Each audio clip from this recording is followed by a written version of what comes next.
रामराम मंडळी, मी प्रमोद सडोलीकर. गावगाड्याच्या गोष्टींचा आजचा 28वा भाग. आपले काही श्रोते आहेत, त्यांनी मला अशी एक सूचना केली की काही शासकीय योजनांची माहिती तुम्ही या माध्यमातून द्या. आणि त्याला अनुसरून आज मी हा पहिला प्रयत्न करतोय की एका शासकीय योजनेची माहिती आपल्या या व्हिडिओमधनं, ज्याला तोंड ओळख म्हणतात तशी तोंड ओळख करून देण्याचा मी प्रयत्न करणार आहे. योजनेचं नाव तुम्ही शीर्षकात पाहिलेलं आहे, प्रधानमंत्री विश्वकर्मा कौशल सन्मान योजना.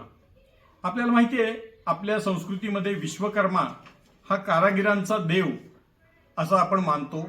अनेक बांधकामं पूर्वीच्या काळी त्याच्याकडनं देवदेवतांनी करून घेतलेली आहेत असे उल्लेख आपल्याला सापडतात. रावणाची लंका सुद्धा त्यानं बांधली असं म्हणतात. तर त्याच्या नावाचा वापर करून आपल्या गावातले जे कारागीर आहेत त्यांचा सन्मान व्हावा, त्यांना काही आधार देता यावा, अशा उद्देशानं 17 सप्टेंबर 2023 म्हणजे जुनं एका महिन्यापूर्वी जवळपास प्रधानमंत्र्यांनी ही योजना जाहीर केली.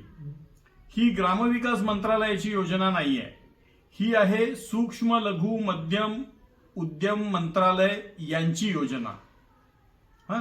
आणि सप्टेंबर महिन्यात योजना जाहीर झाली तेव्हापासून आतापर्यंत जवळपास 10 लाखांच्या वर अर्ज प्राप्त झालेले आहेत. मी म्हटलं तसं ही योजना कुणा करताय, तर आपल्या महाराष्ट्रीयन भाषेत बोलायचं झालं तर गावातले जे बलुतेदार आहेत अशांना मदत करणं, यासाठी ही योजना आहे. आता हे बलुतेदार किंवा 18 जे कारागीर आहेत ते कोणते कोणते कारागीर निश्चित केले आहेत.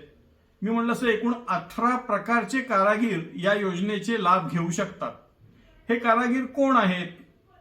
आपले पारंपरिक जे सुतार, लोहार, कुंभार, सोनार, चांबार, शिंपी, न्हावी, धोबी, मिस्त्री म्हणजे गवंडी, दगडकाम करणारे, मूर्तिकाम करणारे, कुलूपवाले, मासे पकडण्याची जाळी करणारे, होड्या बनवणारे, हत्यारं करणारे, झाडू आणि टोपल्या करणारे, लहान मुलांसाठीची खेळणी करणारे आणि हारवाले, असे 18 त्यांनी व्यवसाय निवडलेले आहेत.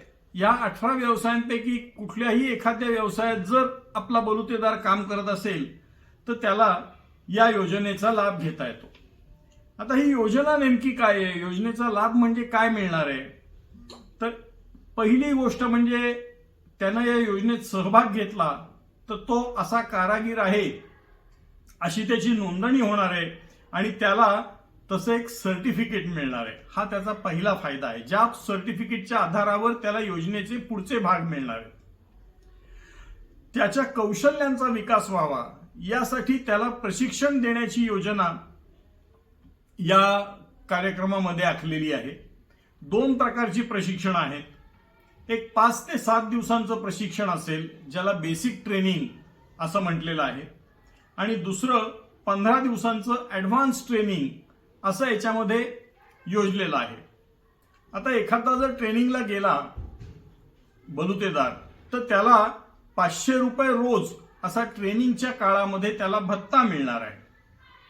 याशिवाय त्याच्या कारागिरी करण्याकरता लागणारी जी हत्यारं आहेत त्या हत्यारांसाठी 15,000 रुपयांचा एक इन्सेंटिव्ह या योजनेमध्ये प्राप्त होणार आहे. 3 लाखांपर्यंत त्याला कर्ज मिळणार आहे. हे कर्ज 2 टप्प्यात मिळणार आहे. पहिला टप्पा त्याला 1 लाख रुपयांचं कर्ज 1.5 वर्षाकरता मिळेल, त्याला व्याज नसेल. आणि दुसरा टप्पा ते कर्ज फेडल्यानंतर त्याला 2 लाख रुपयांचं कर्ज मिळेल, जे 30 महिन्यांकरता म्हणजे जवळपास 2.5 वर्षांकरता मिळेल आणि त्याला सवलतीच्या दरात व्याजदर आकारला जाईल 5%. आता काही अभिनव कल्पना याच्यात लढवलेल्या आहेत बरं का. आता हा व्यवसाय त्यानं चालू केला आणि आपल्या व्यवसायाचा त्यानं डिजिटल व्यवहार केला, म्हणजे पैसे देताना किंवा पैसे घेताना पेटीएम किंवा अशा पद्धतीचे डिजिटल त्यांनी वापरलं तर एका ट्रान्झॅक्शन मागे 1 रुपया असं त्याला महिन्याभरात 100 रुपयापर्यंत जास्तीत जास्त पैसे मिळू शकतील. शिवाय त्याच्या मार्केटिंग करण्याकरता त्याची बाजारपेठ त्याला मिळावी याकरता त्याच्या मालाची गुणवत्ता सर्टिफाय करणं, त्याच्या मालाचं ब्रँडिंग करणं, ई कॉमर्स सारख्या साईट्स त्याला उपलब्ध करून देणं बाजार हाट करण्याकरता, आणि त्याच्या कार्यक्रमाची जाहिरात आणि प्रसिद्धी करणं अशा पद्धतीची मदत त्याला किंवा तिला शासनातर्फे मिळू शकणार आहे. आता अर्ज कोण कोण करू शकणार आहे? शेजारी मी ते दाखवतोय तुम्हाला.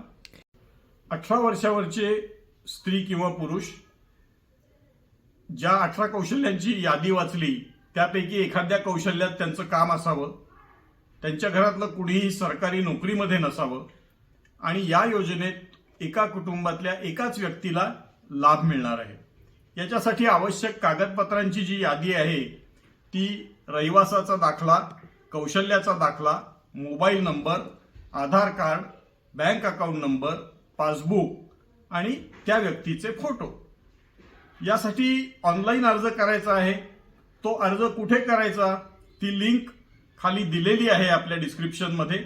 आणि अर्ज केल्यानंतर सहभाग मिळवण्याकरता 4 टप्प्यांमध्ये एकूण त्याची पडताळणी अर्जाची होणार आहे. पहिली पडताळणी जी असेल ती मोबाईल आणि आधार याची पडताळणी होईल. दुसरं मग त्याला बलुतेदार नोंदणी फॉर्म दिला जाईल. मग PM विश्वकर्मा सर्टिफिकेट मिळेल आणि हे सर्टिफिकेट मिळाल्यानंतर त्यांना या योजनेच्या लाभांकरता अर्ज प्रक्रिया सुरू करता येईल. आपल्याला आपल्या परिचयातले जे बलुतेदार असतील, कारागीर असतील, अशांना हा व्हिडिओ जरूर फॉरवर्ड करा. त्यांच्यापैकी कोणाला या योजनेत सहभागी व्हायचं असेल तर होऊ देत. आपल्याला हा आजचा व्हिडिओ आवडला असेल तर लाईक करा, शेअर करा, सबस्क्राईब करा. धन्यवाद.